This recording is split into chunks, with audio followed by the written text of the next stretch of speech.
Welcome to Strength in the Numbers. My name is Andrew Codd, accountant, author, and commercial finance entrepreneur, and it's my job each week to bring you leaders in finance and business and deconstruct with them their real stories, insights, and hard-won lessons into practical advice on the key strengths and qualities you need to remain relevant in accounting and finance today, as well as the steps you can begin to take to elevate the impact you make to have a fun, successful, and rewarding career in accounting and finance. Now let's go over to the show. There is a value to having values and to not just talking about a mission statement, but taking these values and speaking about them every day and making sure people understand them and not deviating from them. This is a key thought from today's guest mentor, Kate Grangard, who's Chief Financial and Operating Officer at Gehring Group.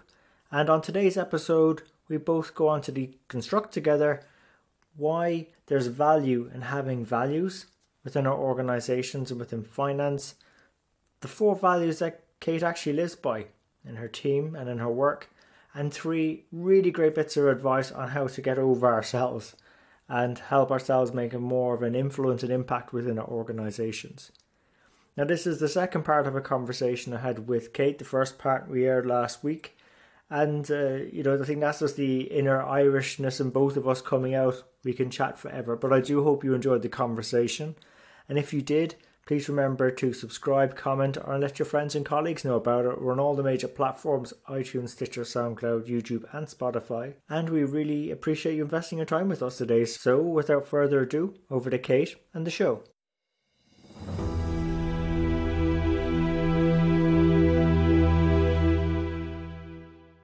I completely agree, and I suppose being in finance, we get a great visibility and also an opportunity to bring people to the table together. I'm just wondering, with your enhanced responsibilities for as Chief Operating Officer as well as sort of Chief Finance Officer, are you like now sort of the Chief Value Officer by bringing these people to the table and having these conversations and finding the connections so people understand what's going on, what it is that people have from a challenge perspective, what they want to achieve, and help enable it that way? We're always thinking about value, right?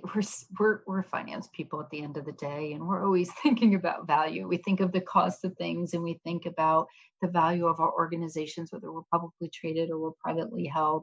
We're always thinking about how does this impact the value. We can't help that.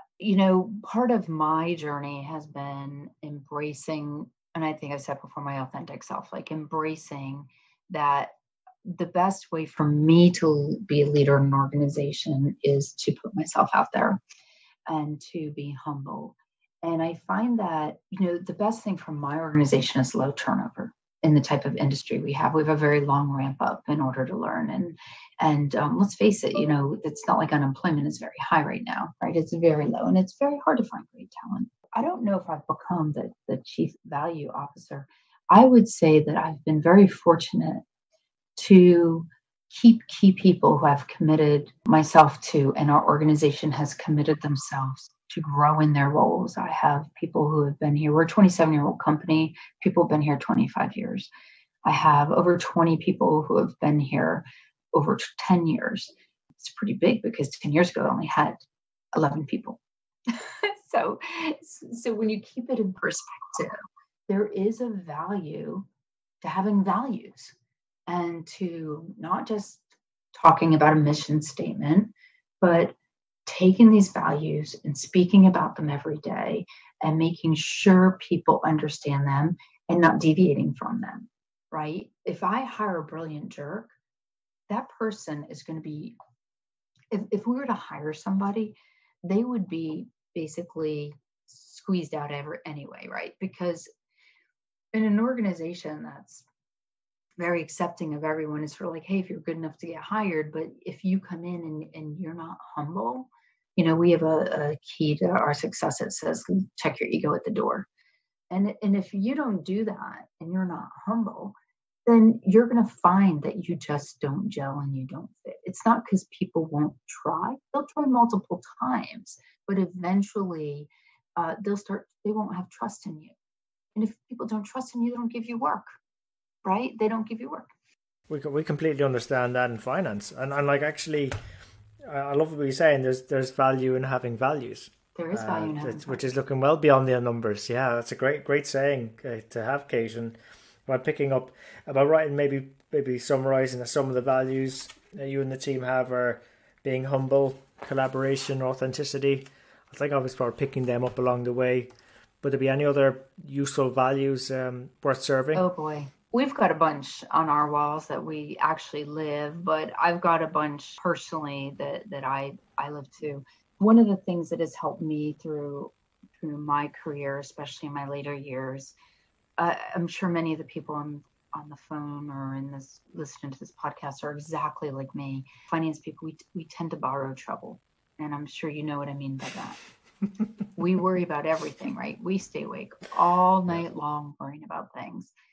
And how many of those, if we took it and we said, oh my gosh, those things came true, I bet you it's like less than five. So my mom used to always say, Kathleen, don't borrow trouble. And I think she was 100% right. I've talked to my team about that as well.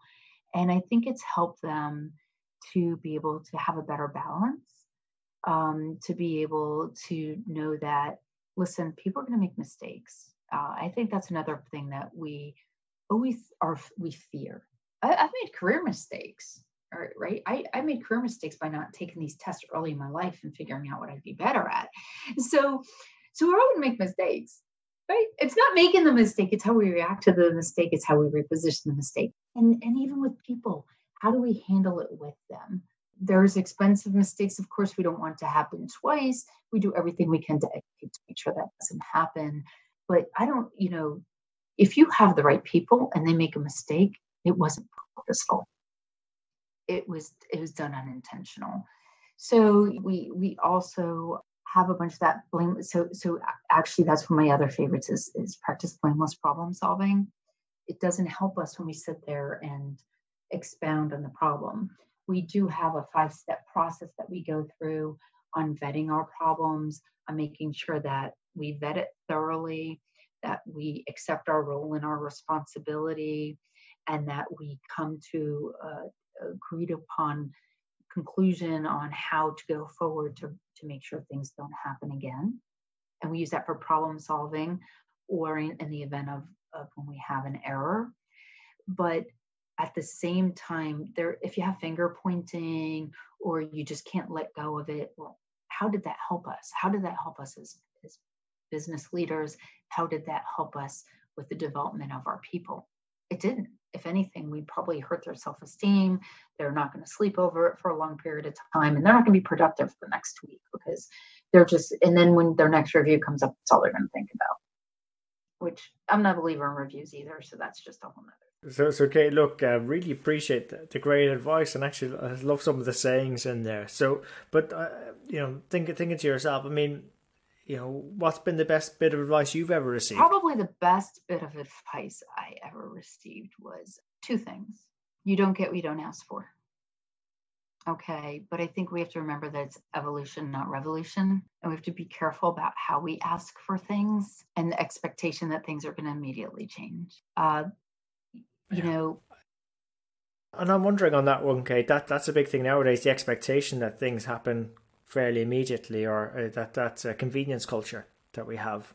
And obviously facilitated by technology. Sounds like you've got a story in there in terms behind that well, advice. I find that I'm speaking it all the time. I'm speaking that it's evolution, not revolution all the time. I'm utilizing it with my team members, my intergenerational. I heard a wonderful speaker along the way who would use that phrase. And I said, boy, I'm going to take that back and I'm going to use that all the time. And I do. I use it all the time.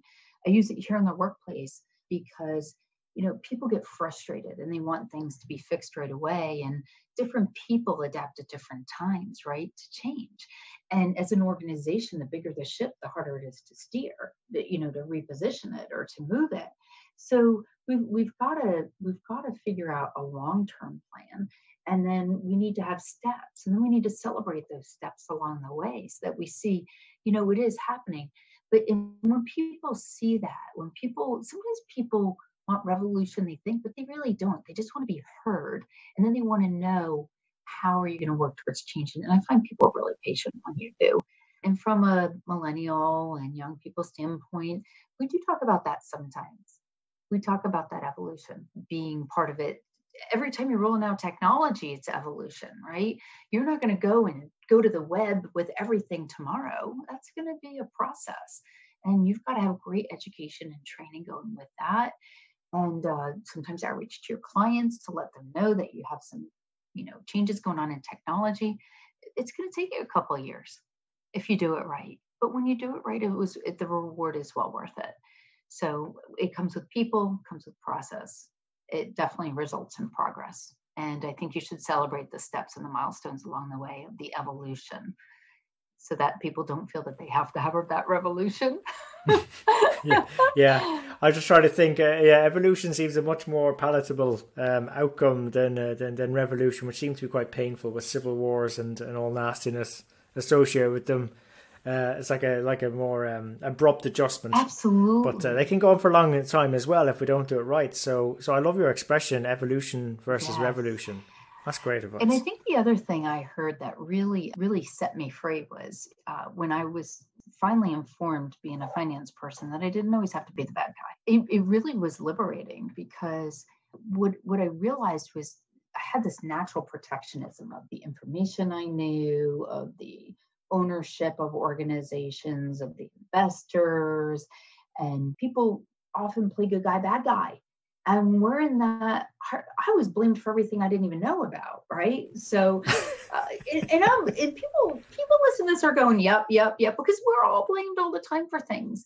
And I realized that if I could change my relationship with people in the organization, that I didn't have to be the bad guy, at least within my team and within the organization. I instead could be the inspiring person and still get my message across by building relationships, by building trust, by communicating with people, by having honesty with people, by sharing that vision with people of what was coming, so that they weren't on tiptoe all the time, worried about the secrecy of the C-suite. Yeah, actually, funny enough, it comes back to the basic principles of finance and controllership, because I think something that's definitely adopted in Europe was I know I can relate to what you're saying, Kate. Starting out, it's very much about safeguarding assets and protecting the business, but essentially something got lost there because some people are more enlightened that controllership's really about keeping up to date on what's going on across the company, having those relationships. Helping people find areas of opportunity. It's not all about protecting and safeguarding. So I think that's very useful advice for our audience to bear heed to, and it then definitely opens up much more meaningful conversations and much less mundane. And I think it's probably more of a sustainable way to look at finance, particularly with the digital revolution or evolution, depends what way you want to look at it. Happening. So okay, really, really great point. And I suppose in terms of any resources you might have found useful that you could perhaps share with our audience, maybe any books or items you've read that you could perhaps suggest our audience go check out. Yes, well, actually, my favorite book still remains probably the book that everybody has already read, which is Good to Great. When you're in entrepreneurial companies, that is actually a great book. But we do try to roll out a book every year. For our technology company, we rolled out this book, Accelerate, last year. It was absolutely fantastic. And some of these principles have also flowed into our other business as well.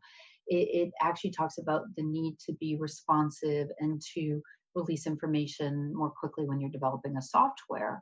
And you go, well, how does that relate? Well, it totally relates on the other side, because it's challenged us to get more efficiencies across the board. We're actually doing a year of efficiency in our organization right now. We roll out books in our organization all the time. Every year we roll out a book.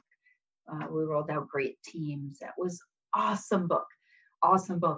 What we took out of that was this concept of hiring our kind of guys and gals and sticking true to hiring people that are our kind of people.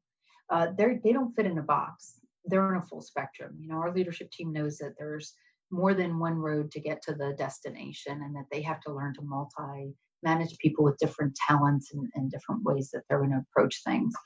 But what it did mean is that that person who has the right commitment, the right dedication, it's not about skill set. Most of the people walk in, if they have the resume, they have the skill set, right? What's next is the other side of the equation. Who is going to be that great team member that's going to challenge your other team members to be better, but in a beneficial way, in a proactive way? Who's going to bring some talent that you don't have, and who is as committed to what's important to your organization as you are. One of the things very important to us is we do a lot of community service. Companies say, oh, I do community. No, it's a huge part of who we are. We have contests in our organization around volunteership. And if we have somebody who comes in that has never done volunteer work, that's okay, as long as we can glean from them that they have the right character inside. So our kind of people our kind of guys and gals is a really big deal. We just bought a property. We called it OKP, our kind of property, because that's how much we have aligned these things.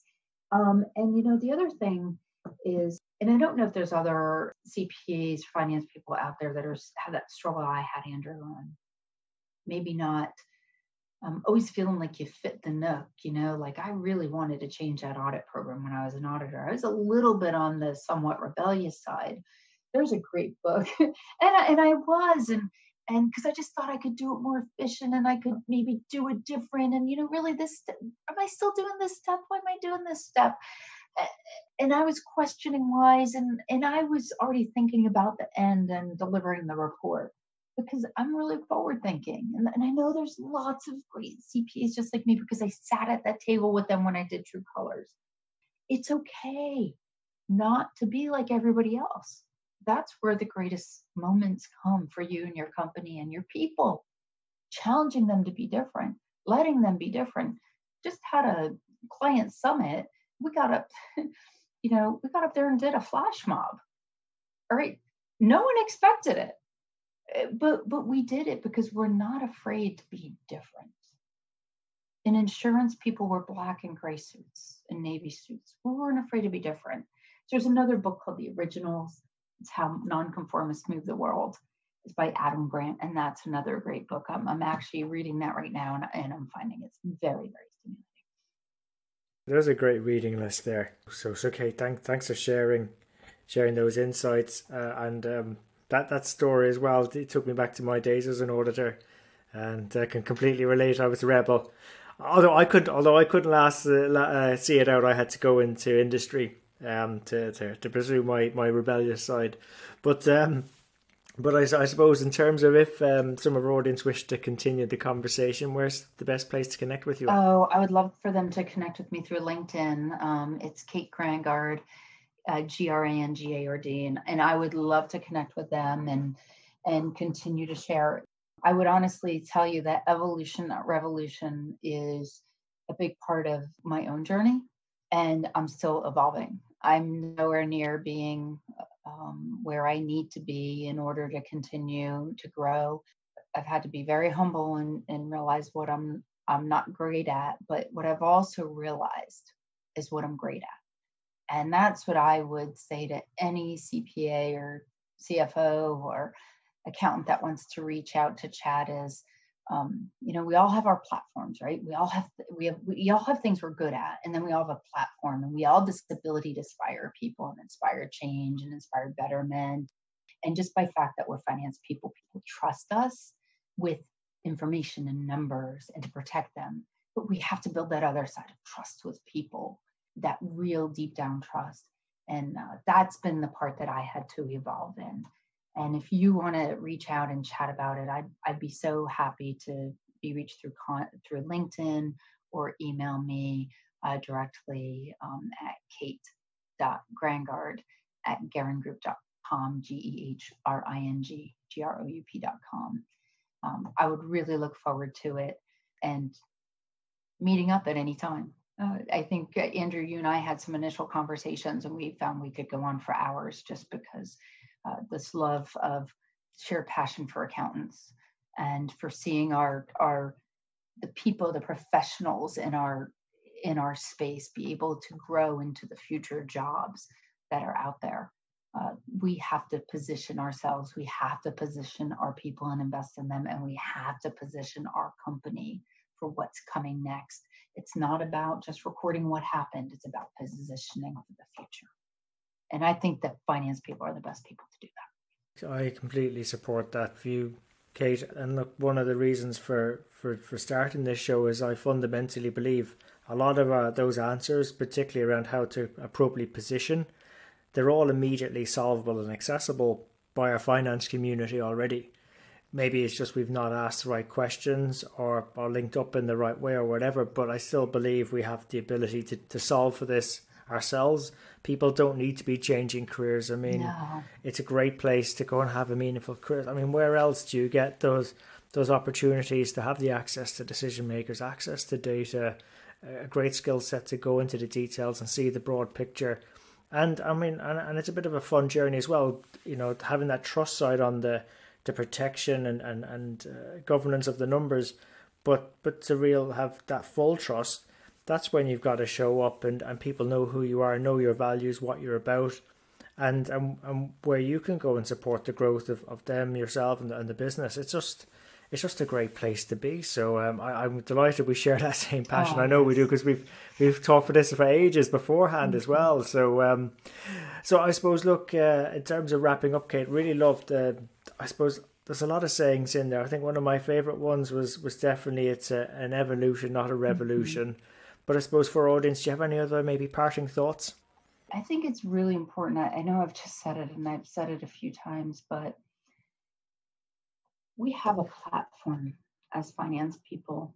I think sometimes people go, oh, that person has a platform because they're in a high position or because they speak to the public. But I actually believe that we all have this capability and this platform. We have the ability to evoke change and to inspire betterment and greatness. Every person that we are able to impact or we are able to influence to be a better version of themselves, which we can only do first by being a better version of ourselves or the best version of ourselves. We influence them and we influence every person that they're going to influence. And it's really important that you don't say, oh, well, I only have a perch and I don't have a platform. It's important to embrace whatever you have, but realize that every single day, whether you realize it or not, you're impacting people. And we have a choice whether to impact those people positively or not. And the same thing with our company. Our dedication to being progressive, to looking forward, to seeing what's happening, to embracing change. I mean, it's hard for us to embrace change sometimes. We're accountants. It's hard, but it's changing. We have to. So we have to figure out how to bring in those people to be trusted allies of ours, to complement us, to help us, to help the organization to embrace the change that it needs in order to move forward. So I think that's what I would say is I had to get over myself, quite candidly. I had to get over myself when I say this, is I think we all harbor a little bit of bluster in ourselves, and we all harbor a little, but behind that bluster is some insecurity.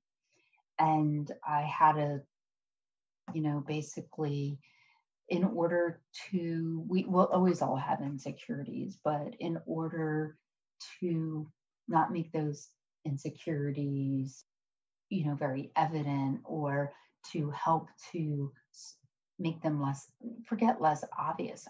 I'll be honest with you. I let people know, listen, you're doing something I need you to do because I'm not good at it. But this is what I'm going to bring to you. And so let's work together and make this successful. So I think we all have insecurities, and then we all have an overabundance of confidence. And at the same time, we have to figure out how to surround ourselves with a team that allows that takes away those insecurities because we know we have that great team around us, but also brings out the best version in ourselves, and we bring out the best version in them. Yeah, what a great way to wrap it up, Kate, because I just completely agree. I think it's in this digital age, it's as much as people go on about technology, I think it's ever more about the team and the people around us, and to know what are the right people to have around us. We really need to know ourselves, be authentic to that, know our strengths, what we need to do to be the best version of ourselves, and then I suppose it's about complementarity and having other people around us that'll just make us, I suppose, as a group, as a team, to go on and be better. And that's part of the fun of being in finance, I think. So Kate, thanks for being such a great guest mentor and coming on the show today. Well, thank you, Andrew, for having me. And to any of you listening, I really look forward to connecting on LinkedIn, and as well as sharing any of your thoughts. And even if those thoughts you disagree with me, I'd love to hear it, because as I said, I'm always growing. I'm growing every day. Thank you, Andrew. So there you have it. Hope you enjoyed today's show. If you'd like to know more about our guests today, their bio, and follow up on the resources mentioned during the show, you can find all the relevant links and more at sitnshow.com. There you'll also be able to get access to earlier shows, read the latest blogs. There's also an opportunity to subscribe to our newsletter, which will give you heads up as to when the next show is coming out, latest events, news, and anything that's going to be relevant to help you have a fun, rewarding and successful career in finance and accounting. And just before you go, we really appreciate your feedback. If there's something we can do better on the show, something that's not working, or something you'd like to see, even a guest you'd like for us to invite onto the show, someone who you think might be able to benefit you more and also the rest of our community, please let me know.